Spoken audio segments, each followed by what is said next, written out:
Welcome to the Explainer. Today, we're embarking on a pretty fascinating journey to decode the hidden physical rules of time travel in cinema. You know, we all love a good time travel story. But have you ever stopped to actually think about what the rules of time travel say about the characters living through them? We're going to look at exactly how physics and narrative structure collide to dictate what a hero can and absolutely cannot do. Okay, let's dive into this. Here's our agenda for today. We're covering the power of time travel, eternalism, paradoxes of causality, the grandfather paradox, multiple timelines, and why Hollywood rejects science. And don't worry, this roadmap will serve as our intellectual anchor, guiding us safely through some pretty complex timelines and theories without getting completely lost in the fourth dimension. Section 1. The Power of Time Travel. Time travel isn't just some flashy special effect. It's actually an incredibly versatile storytelling tool that dictates exactly how much power a character holds over their own life. To really wrap our heads around this, we have to define our foundational concept, which is agency. Agency is simply a character's ability to act, to exert influence, and to control their own destiny. When a writer sits down to craft a story, their agenda completely determines if cold, hard scientific logic or human free will takes the wheel. Essentially, the rules of time travel ask a huge question. Are we watching a story about people making choices, or a story about people trapped by the universe? Section 2. Eternalism and Fixed Fate. Let's transition over to the absolute most restrictive end of our spectrum, a place where characters are essentially just prisoners of history. This incredibly strict environment is defined by a concept called eternalism, or what's often referred to as the block universe theory.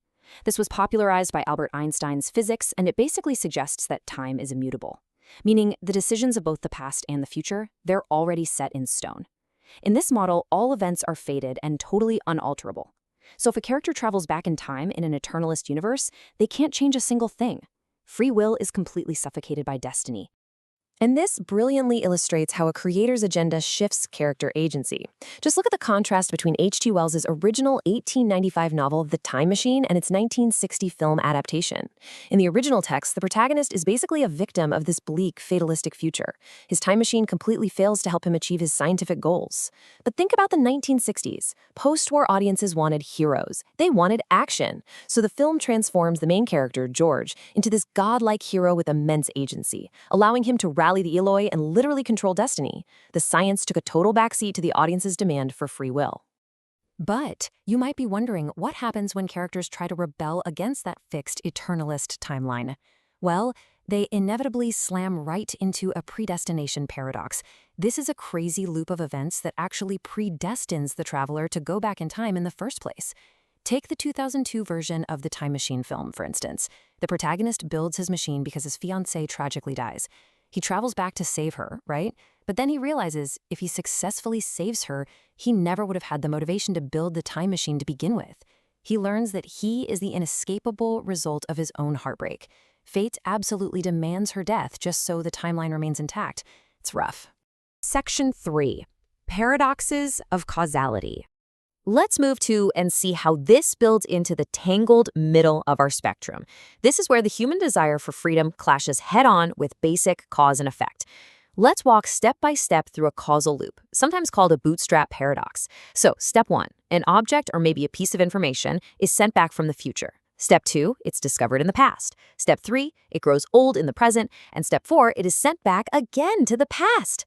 The mind-bending part of this whole shebang, the object bizarrely seems to cause itself. It exists, sure, but it has zero actual origin point. It's just information popping in from absolutely nowhere, looping endlessly. Section 4. The Grandfather Paradox. Okay, we're now entering the territory of the ultimate headache of backward time travel, the consistency paradox, widely known as the grandfather paradox. Let's logically step through this impossible loop. Step 1. You go back in time. Step 2, you prevent your parents from meeting. Step 3, because they don't meet, you are never born. Step 4, well, if you're never born, you can't go back in time to stop them from meeting. So, if you exist to go back in time to stop your own birth, how can you possibly go back in time to begin with? It is a total, literal breakdown of causality. So how on earth do filmmakers handle this total breakdown of logic without just vaporizing their main characters instantly? They use brilliant narrative contrivances. A perfect example is the fading photograph. Think of Back to the Future. When Marty McFly accidentally disrupts his parents' meeting, he doesn't just instantly vanish into thin air.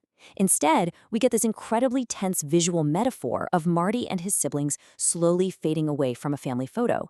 It represents the slow unraveling of a broken causal chain.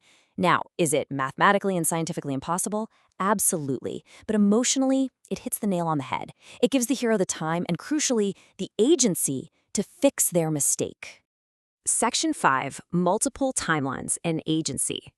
This ships us right over to the most empowering end of our spectrum, the sweet spot where characters are finally given the freedom to change their destinies. So the crucial point is how the multiple timelines theory acts as a massive narrative cheat code for filmmakers. When a character changes the past here, their history diverges, creating an entirely new future, while the original timeline just keeps on going completely unsullied. The coolest aspect of this is personal dissociation. The character overwrites history, but they uniquely retain their original memories of the old timeline. It solves the paradox problem. Actually, scratch that. It completely sidesteps it and massively empowers the protagonist to craft a better world without losing their own identity. Section 6. Why Hollywood Rejects Science. Let's bring this all together by analyzing why the film industry consistently chooses a satisfying story over actual academic physics. Breaking it down, if we look at eternalism, which is solidly backed by Einstein's physics, it traps the hero with zero agency. They're just a puppet of fate.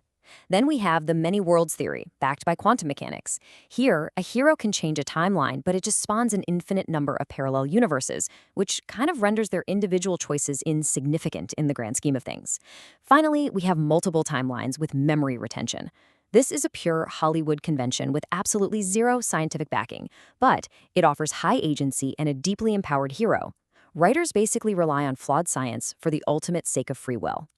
And honestly, this whole concept is perfectly captured by that iconic quote from Doc Brown at the end of the Back to the Future trilogy. He says, "Your future hasn't been written yet, no one's has, your future is whatever you make it." That right there, that perfectly encapsulates cinema's complete, unabashed rejection of eternalism. We don't go to the movies to be told we're helpless prisoners to the laws of physics. We go to be inspired, to be told an empowering, feel-good message that our choices actually matter. Which leaves us with one final, incredibly provocative question to ponder today. When you look at the timeline of your own life, are we the creators of our future, or are we just fated puppets of destiny? Keep that bouncing around in your head the next time you watch a hero step into a time machine. Thank you so much for joining me in this explainer, and keep exploring.